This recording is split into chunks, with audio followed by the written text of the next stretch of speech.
오늘 말씀을 듣기 전에 먼저 기도하겠습니다. 사랑하는 주님, 오늘도 우리는 주님께서 이루신 일, 주님께서 행하신 놀라운 일을 듣고 누리기 위해 나왔습니다. 하나님, 오늘 우리의 마음에 있는 여러 가지 소리들, 주님의 은혜의 소리로 잠재워 주옵소서. 예수님의 이름으로 기도합니다. 아멘. 이제 드디어 4장의 마지막 설교가 됩니다. 그리고 이제 다음 주에 5장으로 넘어가게 되죠. 하지만 5장으로 넘어가기 전에 우리가 4장의 이 끝부분을 제대로 이해하는 것이 너무나 중요합니다. 그런데 이해하기가 조금 어려운 내용들이 좀 등장합니다. 두 어머니, 두 여인, 또 두 아들, 그 다음에 땅이 예루살렘, 하늘의 예루살렘, 또 두 언약, 두 명령, 그리고 더 심한 것, 그 여자와 아이를 내쫓으라. 이런 표현들은 참 어색하고 좀 이해하기가 쉽지 않고 심지어 좀 가혹한 것처럼 들립니다. 그런데 이런 복잡한 이야기들, 이런 복잡한 표면 아래에는 어쩌면 성경에서 가장 소망과 은혜가 넘치는 메시지 가운데 하나가 담겨 있습니다. 지금 바울은 우리가 갈라디아서를 함께 매주마다 배우고 있는데 지금 어떤 학문적인 강의를 하는 게 아니라 굉장히 지금 속상하고 흥분한 상태고 슬퍼한 상황 속에서 어쩌면 한편으로 굉장히 화가 난 상황 속에서 지금 그런 격해진 감정으로 갈라디아 지방에 있는 성도들에게 편지를 쓰고 있습니다. 바울이 왜 이렇게까지 마음이 착잡하고 화가 나 있을까요? 왜냐하면은 이 자유를 그리스도 안에서 얻은 이 갈라디아 성도들이 다시 예전보다 오히려 더 심한 노예 상태로 빠져들어가고 있었기 때문이에요. 그들은 지금 굉장히 심각한 영적인 병에 걸려 있는 상태입니다. 상한 심령을 갖고 있었어요. 그런 그들에게 사도 바울이 지금 편지를 쓰고 있습니다. 그래서 오늘의 이 큰 주제는 한마디로 하나님 앞에서 우리가 살 수 있는 길은 두 길밖에 없다는 거예요. 그래서 우리는 두 아들, 첫 번째 메시지, 두 번째 메시지 두 언약, 그 다음에 세 번째 메시지는 두 명령, 이 두 갈래길을 함께 살펴봄으로써 하나는 바로 인간의 능력을 가리키는 길이고 또 하나는 하나님의 능력을 가리키는 길입니다. 하나는 속박의 길이고 하나는 자유의 길. 이 말씀을 통해서 저와 여러분 모두가 속박에서 벗어나 하나님이 주시는 참된 자유를 되찾는 시간이 되기를 바랍니다. 근데 오늘 한 가지 주의할 부분이 있습니다. 그것은 뭐냐면 사도 바울이 오늘의 이야기의 주인공이 하갈과 사라입니다. 어떤 의미에서. 그래서 오늘 제목이 하갈과 사라의 이야기예요. 그런데 우리가 이 하갈과 사라의 이야기를 이해하는 데 있어서 바울이 뭐라고 말하냐면 이것은 비유다라고 말합니다. 즉 창세기에 나와 있는 사건을 그대로 설명하는 게 아니라 이것을 비유로 설명한다는 것이에요. 자, 비유로 설명한다는 것은 창세기의 역사성을 축소하거나 부인하는 것은 아닙니다. 하지만 창세기의 사건을 이용해서 그것을 통해서 지금 노예 상태에 빠져 있는 갈라디아 성도들에게 맞게 해석해서 설명해 주겠다는 거예요. 예를 들어서 이런 겁니다. 부활이라는 사건 있잖아요. 기독교에서 가장 중요한 것이 뭐예요? 예수님의 탄생과 예수님의 죽으심과 부활입니다. 근데 부활이라는 것은 한마디로 뭐냐면 예수님께서 죽은 자 가운데서 다시 살아나신 것을 부활이라고 말하죠. 하지만 저는 부활에 대해서 설교를 할 때 단지 예수님께서 죽은 자 가운데서 살아나신 것만 말하는 것이 아니라 부활이란 절망 가운데 있는 우리 모두에게 이 땅에서 신음하고 죄로 인해서 갈등하고 있는 우리 모두에게 죽음 너머에 영원한 생명이, 영원한 소망이, 영원한 회복이 우리를 기다리고 있습니다라고 말할 때 그것은 부활의 역사성을 축소하거나 부인하는 것이 아니라 부활을 비유로 설명하는 것입니다. 이와 같이 바울이 오늘 하갈과 사라의 이야기를 통해서 우리에게 중요한 비유를 하나 가르쳐 주고자 하는 거예요. 자, 그렇다면 우리가 먼저 살펴보게 되는 것은 두 아들이에요. 22절과 23절을 보면 사도 바울은 이렇게 말하고 있습니다. 기록된 바, 창세기를 얘기하는 것이죠. 아브라함에게 두 아들이 있으니 하나는 여종에게서 하나는 자유 있는 여자에게서 낳다 하였으며 여종에게서는 육체를 따라 낳고 자유 있는 여자에게서는 약속으로 말미암았느니라. 이 두 아들이 바로 하나는 이스마엘이고 하나는 이삭입니다. 이스마엘은 누구를 통해서 태어났냐면 하갈을 통해서 태어났습니다. 하갈은 여종이지요. 그리고 이삭은 누구를 통해서 태어났냐면 자유 있는 여자라고 했는데 아브라함의 아내인 사라를 통해서 태어났습니다. 자, 아브라함과 사라의 이야기를 우리가 다시 한번 생각해 보면 하나님이 자녀가 없는 아브라함과 사라에게 찾아오셔서 그들에게 복을 약속하시죠. 그때 무엇을 약속하시죠? 내가 너희에게 후손을 줄 것이다. 아들을 줄 것이다 라고 약속하셨습니다.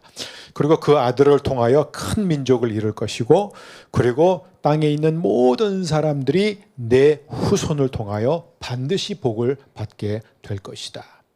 아브라함과 사라는 하나님의 약속을 듣고 기다렸습니다. 기다리고 또 기다렸어요. 몇 년이 지났는데도 아무런 기미가 보이지 않았습니다. 그리고 사라는 점점 더 70세, 80세, 90세 이제 점점 모든 것이 불가능해졌습니다. 처음부터도 불가능했지만 그러니까 결국 아브라함과 사라가 함께 머리를 맞대면서 무슨 얘기를 하죠? 우리가 하나님의 약속을 이루자. 그게 어떻게 해요? 그래서 결국 그들이 선택한 방법은 뭐예요? 사라는 이미 나이가 너무 많았기 때문에 태가 문이 닫혔습니다. 아이를 가질 수가 없어요. 그러니까 아브라함은 나이가 많았음에도 불구하고 여전히 아이를 가질 수 있어요. 그래서 어떻게 했죠? 여종 하갈, 젊은 여종을 취해서 그 여인과 함께 동침하게 함으로 그 여종을 통해 태어난 아들이 사라의 아들이 되게 하는 것이 그 당시 고대 근동 지방에서는 모두가 사용했던 합법적인 방법이었습니다. 그래서 그렇게 하기로 한 거예요. 그래서 하갈을 취해서 아들을 낳았습니다. 그리고 그 아들의 이름이 바로 이스마엘인데 성경은 뭐라고 말하냐? 사도 바울은 이 출생에 대해서 육체를 따라라는 표현을 씁니다.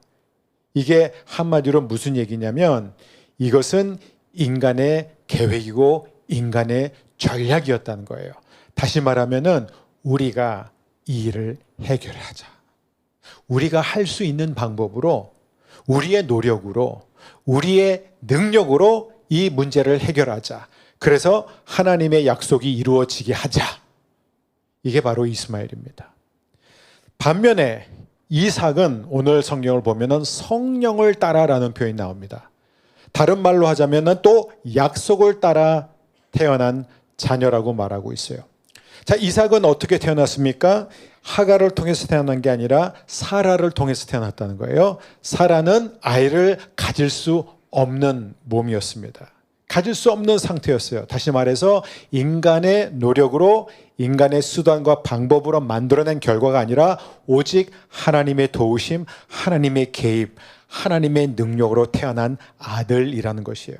그래서 우리가 이 이스마엘과 이삭을 보면서 두 아들을 보면서 하나는 인간의 노력으로 스스로 만들어내는 결과고 또 하나는 인간은 할 수 없고 하나님이 하셔야만 합니다.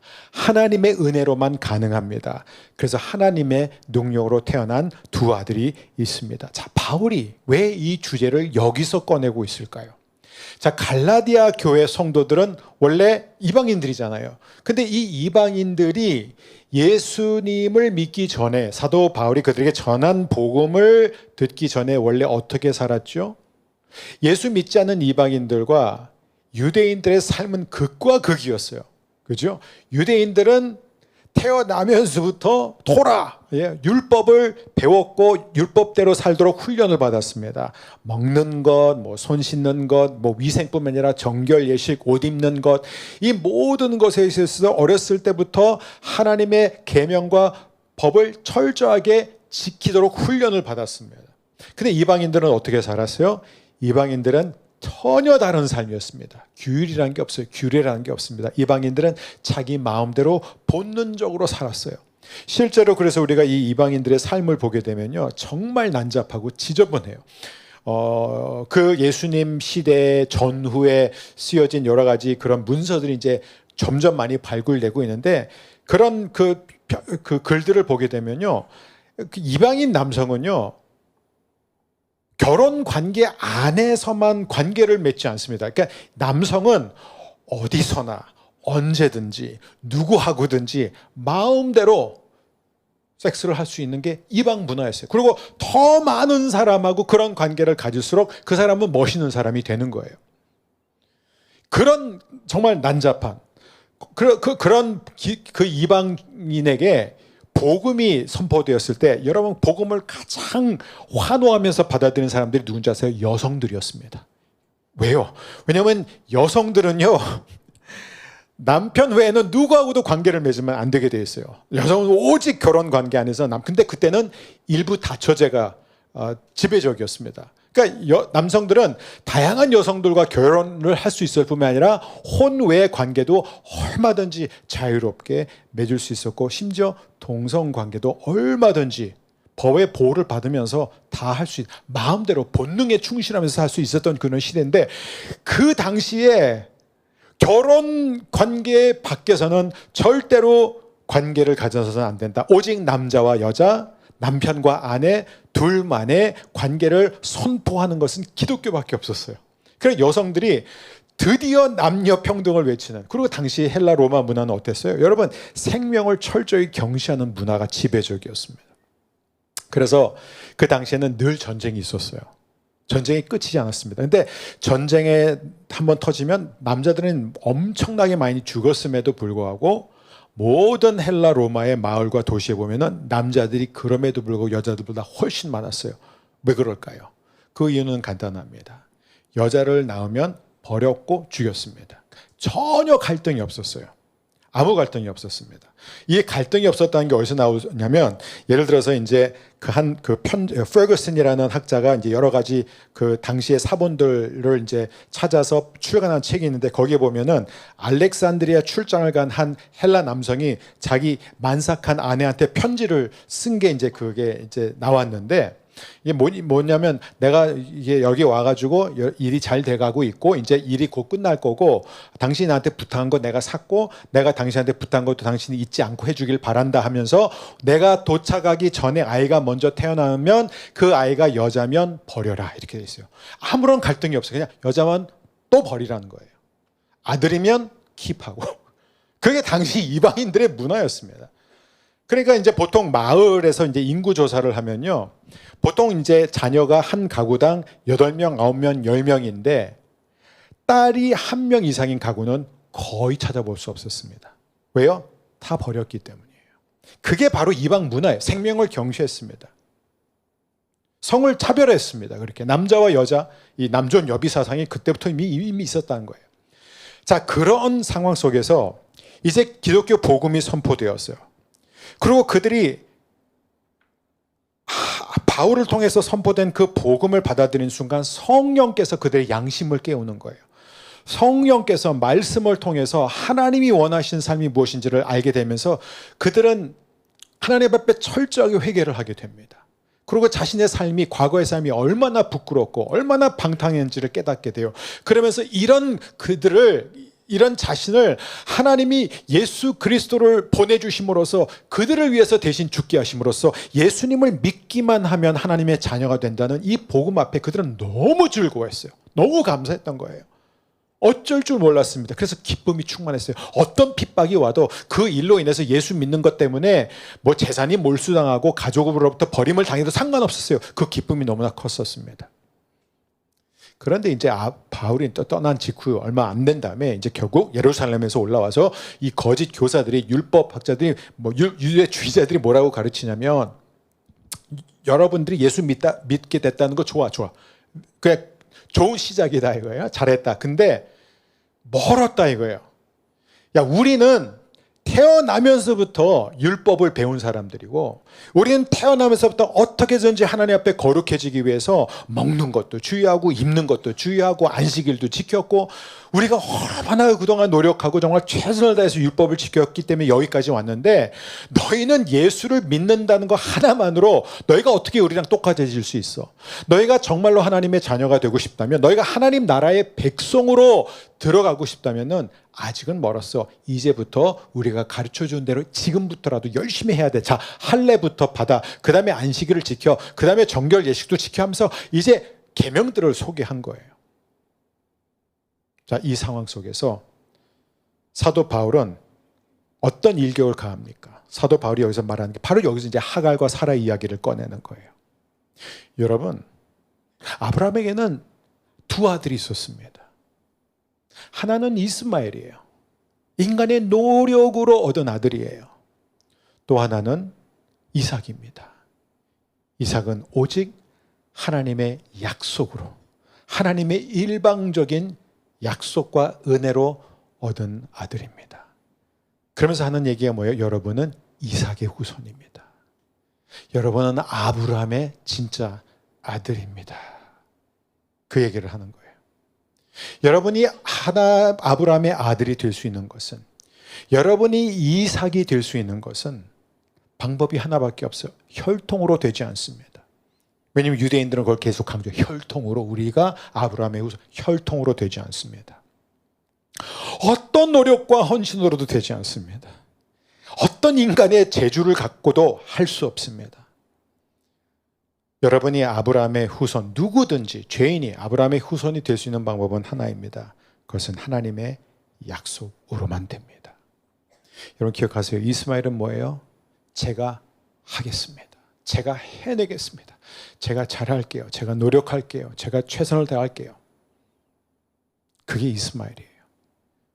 그러나 이삭은 이것입니다. 하나님이 하십니다. 하나님이 해 주셔야만 합니다. 모든 것은 하나님의 은혜입니다. 여러분은 어떤 아들입니까? 여러분은 오늘 우리의 삶 속에서 얼마나 많은 영적 하갈과 이스마엘이 있는지 모릅니다. 왜냐하면 오늘날 하갈의 방법이 훨씬 더 좋아 보여요. 이스마엘이라는 방법이 우리에게 훨씬 더 세련돼 보이고 우리에게 더 큰 자유를 주는 것 같아요. 왜요? 내가 할 수 있잖아요. 여전히 나는 이 문제를 해결할 수 있어요. 심지어 하나님을 위해서도 우리가 합니다. 우리가 계속 하잖아요. 마치 아브라함과 사라가 하나님의 약속을 이루도록 자신들이 헌신하고 자신들이 도왔던 것처럼 우리가 이 일을 가능하게 하자라고 했던 것처럼, 여러분 모든 인간은 이방인들 뿐만 아니라 저와 여러분 모두에게는 에덴 동산에서 그 원죄로 인해서, 그 원죄가 뭐예요? 하나님이 먹지 말라는 선악과를 따먹음으로 해서 눈이 밝아지면서 우리는 그때 처음으로 뭐예요? 우리의 벌거벗은 모습을 보게 되고 거기서 깊은 수치심을 느낍니다. 그래서 그 수치심을 가리기 위해서 이제 나무 잎을 엮어가지고 바로 감추고 하나님이 부를 때마다 그러니까 바로 도망가서 숨잖아요. 자, 그때부터 인간은 계속해서 뭔가를 찾아서 그것으로 자신의 수치를 덮으려고 해요. 그게 창세기의 역사예요. 그래서 기술이 발전하고 예술이 발전하고 싸움과 전쟁에 능한 사람, 용사들이 막 나오기 시작해요. 이게 다 뭔지 아세요? 내가 열심히 공부해서 남보다 공부 잘해가지고 뭐 학력도 내가 얻어가지고 그게 뭐야? 내 수치심을 가리겠다는, 결국 그거예요. 다. 내가 남들보다 돈을 더 많이 벌어서 성공했다는 것도 뭐예요? 성공을 통해서 수치심을 가리겠다는 거예요. 내가 내 존재, 내 가치를, 내가 정말 매력적인 사람이라는 것을 드러내기 위해서 인간이 뭘 해요? 자꾸 뭘 해요? 연애를 해요. 연애를 하는데 가능하면 예쁜 사람, 인기 있는 사람하고 연애를 하고 많이 하면은 그걸 통해서 자신의 그 존재 가치를 증명하고 싶은 거예요. 그래서 인간은 계속해서 좋은 것을 사고 좋은 것을 먹고 좋은 집에서 살고 남들보다 비교되는 그런 아름다운 가정을 이룸으로써 이 가정을 통해서 자신의 존재 가치를 증명하려고 합니다. 자기가 이루는 이 모든 성공은 결국 자신의, 심지어 뭐예요? 종교도요. 제일 무서운 게 뭐예요? 도덕주의와 종교적 성취를 통해서 자기 자신을 지키려고 하는 거예요.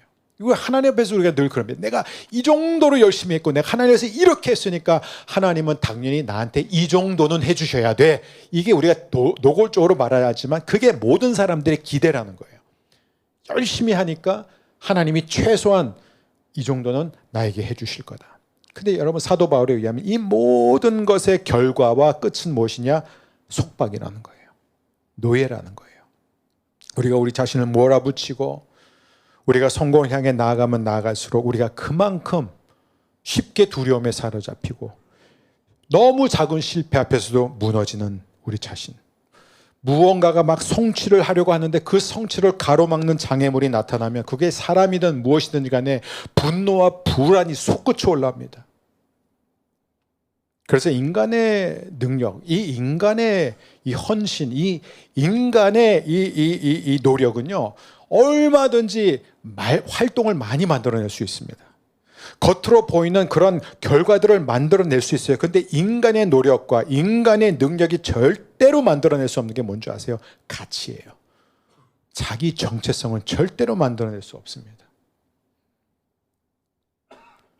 이삭 안에서 하나님은 메마름에서 생명을 낳으시고 그리스도 안에서 하나님은 우리의 모든 수치를 기쁨과 감사로 바꾸시는 분이라는 거예요. 저는 오늘 이 말씀을 듣는 모든 성도님들이 이 두 탄생, 두 종류의 아들을 통하여 하나님과 관계를 맺는 두 가지 방식에 있어서 자기 노력으로 맺는 사람이 아니라 하나님의 능력으로, 하나님의 도움으로 관계를 맺는 여러분 되시기를 축복합니다. 두 번째 메시지는 두 언약이에요. 두 언약. 24절에서 26절을 보면 이것은 비유니 이 여자들은 두 언약이라. 하나는 시내산으로부터 종을 낳은 자니 곧 하갈이라. 이 하갈은 아라비아에 있는 시내산으로서 지금 있는 예루살렘과 같은 곳이니 그가 그 자녀들과 더불어 종노릇하고 26절 오직 위에 있는 예루살렘은 자유자니 곧 우리 어머니라. 자, 여기에는 이제 두 언약이 등장하죠.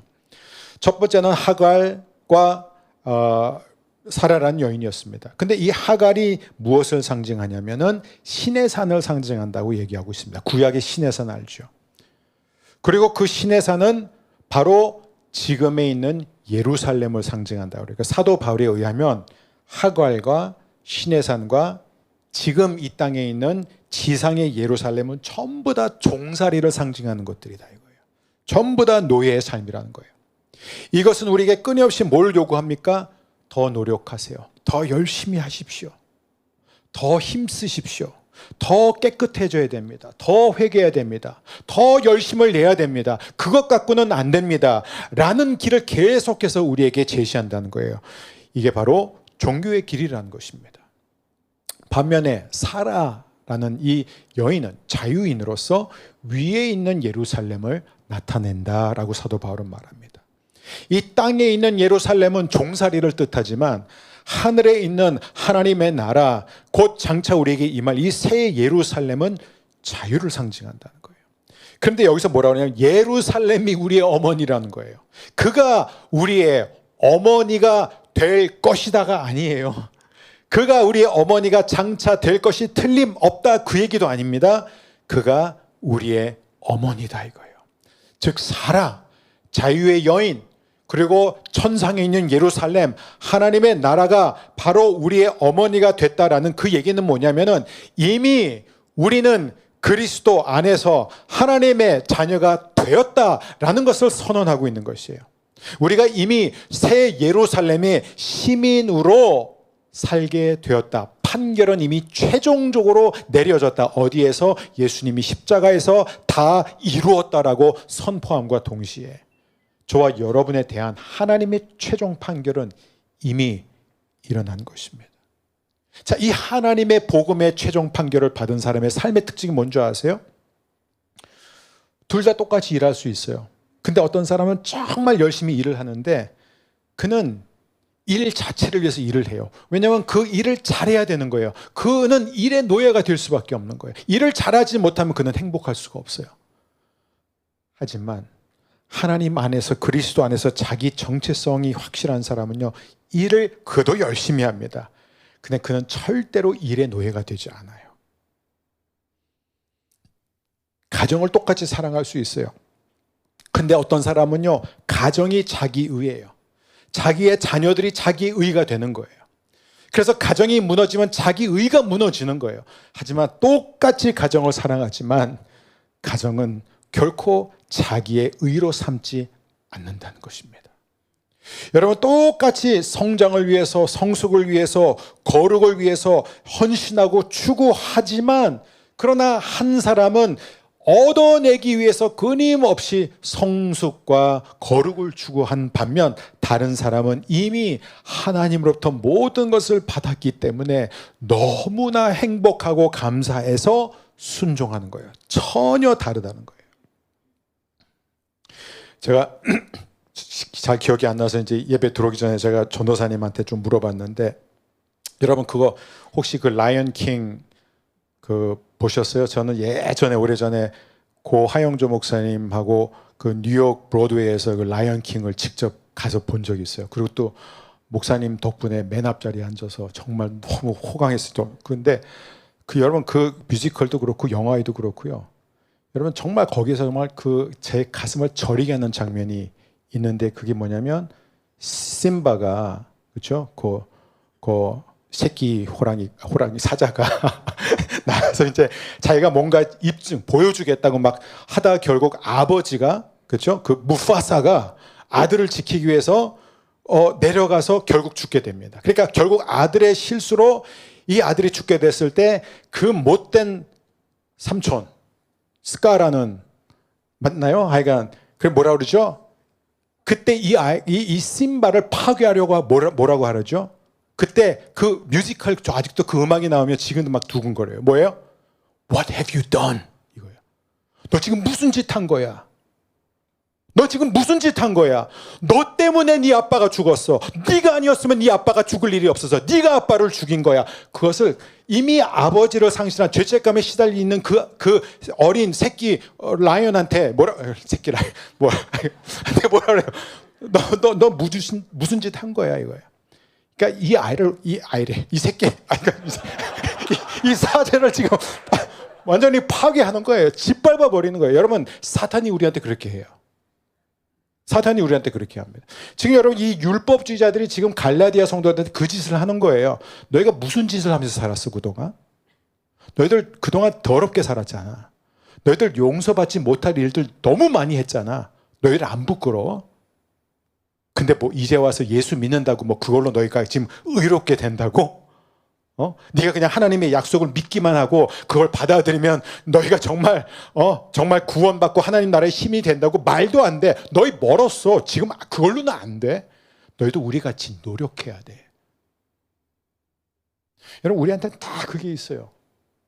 다 있습니다. 근데 오늘 하나님이 우리에게 원하시는 건 뭐예요? 이게 이제 세 번째 메시지예요. 두 명령이에요. 두 가지 명령을 주세요. 27절에 31절인데 시간 관계상 제가 다 읽지 않을게요. 근데 요는 뭐냐면 이거예요. 첫 번째, 너희 안에 있는 노예 근성을 내쫓으라는 거예요. 그걸 어떻게 변하면 30절에 보면은, 그러나 성경이 무엇을 말하느냐? 여종과 그 아들을 내쫓으라 이렇게 되어 있어요. 여러분 오해하지 마세요. 저도 이런 거 읽으면 하나님 너무 잔인한 거 아니야? 뭐 성경이 그냥 여인과 그 불쌍한 아들이 뭘 잘못했다고, 하갈은 순종해서, 하갈이 뭘 했어요? 꼬셨어요? 아니잖아요. 하갈은 주인이 하라니까 하라는 대로 한 거고, 그리고 그 아이는 그래서 태어난 거잖아요. 그래서 실제로 우리가 창세기를 보게 되면요, 하갈이 한 번은 임신한 상태에서, 만상인 상태에서 너무 서러워가지고 집을 나와요. 그때 하나님이 하갈한테 뭐라 그러죠? 네가 왜 나와? 돌아가. 거기서 살아.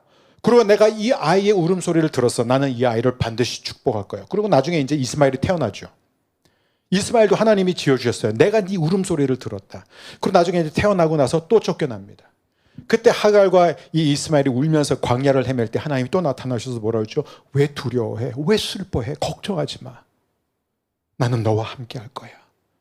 나는 반드시 네 아들을 통하여 큰 민족을 이룰 거야. 나는 반드시 내 약속을 지킬 거야. 약속을 주세요. 그러니까 지금 사도 바울은 하갈과 이스마엘을 쫓아내라는 것은 그때 쫓아냈던 그 행위를, 아브라함과 사라의 행위를 옹호하고 지지하는 게 아니라 여기서 이 이야기의 전환점을 사용하면서 우리에게 무슨 얘기를 하냐면, 우리 안에 있는 이 하갈과 이스마엘, 내 방법, 내 노력, 내 의지, 내 지혜, 내게 여전히 남아있는 어떤 여력을 가지고 내가 이 일을 해결해 보겠다라는 그 노의 마음가짐을 버리라는 거예요. 왜냐하면 우리가 그렇게 하는 이유는 딱 하나예요. 내가 그래도 이 정도는 해야 하나님이 나를 받아주실 거야. 내가 조금 더 노력하고, 내가 조금 더 정결해지고, 내가 조금 더 열심을 내고, 내가 조금 더 나아지면은 그때는 하나님이 나를 정말로 기뻐하실 거고, 하나님이 그때는 내 기도 들어주실 거야. 이 거지 같은 노의 근성을 버리라는 것이에요. 그게 이스마엘이라는 것입니다. 그럼 어떻게 해야 되느냐? 그게 두 번째 명령, 27절입니다. 우리 27절 함께 읽겠습니다. 기록된 바, 잉태하지 못한 자여 즐거워하라. 산고를 모르는 자여 소리질러 외치라. 이는 홀로 사는 자의 자녀가 남편 있는 자의 자녀보다 많음이라 하였으니. 뭐예요? 잉태하지 못한 자여. 이 아카르라는 이 히브리 단어는 한마디로 뭐냐면은 스스로 아무것도 할 수 없는 자여, 이 얘기예요. 그게 바로 사라예요. 사라는 잉태를 할 수 없는 사람이었어요. 이게 뭔지 아세요, 여러분? 사라가 살던 그 시대는요, 여자가 아이를 갖지 못하는 게 가장 큰 수치였습니다. 정말 그때는, 지금은 아니에요. 그때는 정말 수치였어요. 그때는 신의 저주라고 생각했기 때문이에요. 그런데 뭐라 그래요? 잉태하지 못한 자여 노래하라, 즐거워하라, 기뻐 뛰어라, 이런 표현들이 나옵니다. 왜요? 하나님으로 인해서. 하나님으로 인해서. 왜? 하나님이 주실 것이기 때문에. 자기 노력, 자기 의지, 자기 헌신, 내가 더 잘하면 하나님이 주실까? 그게 아니라는 거예요. 약속이라는 거예요. 근데 이스마엘은 뭐예요? 언제나 내가 노력하고 내가 만들어낸 성과는 분명히 주어져요. 그래서 아들이 생깁니다. 생겨요. 그런데 그 결과는 뭐예요? 우리가 역사를 통해서 보게 되지만 속박이라는 거예요. 속박이에요. 고통입니다.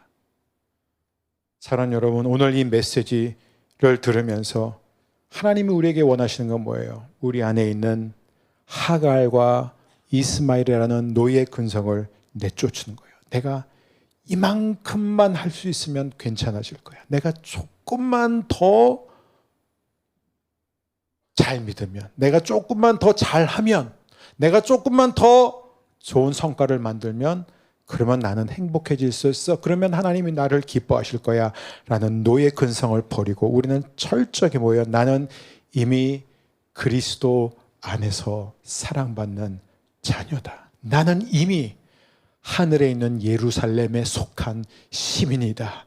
그래서 내가 순종하는 것이다. 나는 사랑받기 위해서 순종하는 게 아니라 사랑받고 있기 때문에 순종합니다. 그리고 두 번째, 그것은 뭐예요? 메마른 자에 대해서 노래하라는 거예요. 여러분, 참 하나님의 역사는 그래요. 뭐라 그러죠? 이는 홀로 사는 자의 자녀가 남편 있는 자의 자녀보다 많음이라. 이게 무슨 얘기예요? 자기 노력으로 맺는 열매보다 하나님의 도움으로, 하나님의 능력으로 맺는 열매가 훨씬 더 많다는 것이에요. 훨씬 더. 이사야서 54장 1절 말씀을 그대로 인용할 것입니다. 제가 오래전에 읽었던 책 가운데 여성 선교사들에 관한 책이었습니다. 근데 그 책들 보면, 그 책들에는 어떤 여성 선교사냐면 남자들도 들어가기 힘들어하는 오지로 부름받는 여성들의 이야기예요. 아프리카로 가고 막 중구로 가고 인도로 가고, 다 100년 전의 일들이에요. 100년, 150년 전의 일들입니다. 그런데 그때마다 이 여성들의 공통점 가운데 하나가 뭐냐면 이미 약혼한 관계 안에 있었다는 거예요. 근데 하나님이 부르십니다. 그래서 이 여인이 그 부르심을 따라가기 위해서 약혼한 형제한테 하나님이 나를 이곳으로 부르셨다고 말하니까 그 형제들한테 뭐라 했죠? 가려면 혼자 가세요. 나는 같이 못 간다. 그쪽으로 갈 거면은 나는 당신과 결혼할 수는 없다. 그래서 이 여인들이 고민하다가 결국 하나님의 부르심을 따라 가는데 결정타가 바로 이사야서 54장 1절이에요. 홀로 사는 자의 자녀가 남편이 있는 자의 자녀보다 많음이라. 그래서 이들은 하나같이요, 사람의 힘으로는 이룰 수 없는 놀라운 기적들을 그곳에서 이루어냈습니다. 하나님이 하신 거예요. 사도 바울 보세요. 사도 바울은요, 한 곳에서 제일 오래 묵은 게 3년이에요. 그것도 아마 대부분 감옥에서. 그렇죠? 그러니까 그는 정말 가는 곳마다 핍박, 표적의 대상이었고 생명의 위협을 받았고 정상적인 삶을 살지 못했고 당연히 가정도 없었고 결혼도 못했고 아이들도 없었습니다. 근데 사도 바울은요, 가장 많은 자녀를 낳은 사람이에요. 그는 갈라디아 교회 편지 쓰면서도 타논교회 편지 다 뭐라 그래요? 내 자녀들아, 내 사랑하는 자녀들아. 그는 수많은 사람들의 영적 아버지가 되었습니다. 사랑하는 여러분 모두가 다 주님 앞에 나올 때 더 이상 내 손에 있는 이스마엘과 하갈을 갖고 나오지 마세요. 하나님, 제가 이 정도 했습니다. 제가 하나님 앞에 하나님을 위해서 이 정도를 자랑할 수 있습니다. 그럼 여러분은 아무것도 얻지 못합니다. 여러분은 결국 더 그렇게 하면 할수록 속박으로 돌아가게 되어 있습니다. 하지만 저와 여러분이 하나님 앞에 나올 때 제일 중요한 건 빈손 들고 나오는 것입니다. 메마른 곳에서 하나님을 노래하십시오. 그 힘든 곳에서 열매 없는 상태에서 하나님으로 인하여 즐거워하고 하나님을 기뻐할 때 여러분, 하나님은 반드시 여러분에게 놀라운 열매를 주실 것입니다. 그게 바로 5장에서 다뤄지는 성령의 열매입니다. 하나님은 언제나 약한 자를 통해 일하시는 분이에요. 하나님은 보이지 않는 사람을 통해서 영향력을 미치는 분입니다. 하나님은 빈손과 빈 마음을 가지고 나온 사람을 통해서 하나님의 일을 하시는 축복의 통로로 세워 주실 줄 믿습니다. 우리 함께 자리에서 일어나셔서 함께 우리 찬양하며 나아가겠습니다. 난 예수로 충만하네.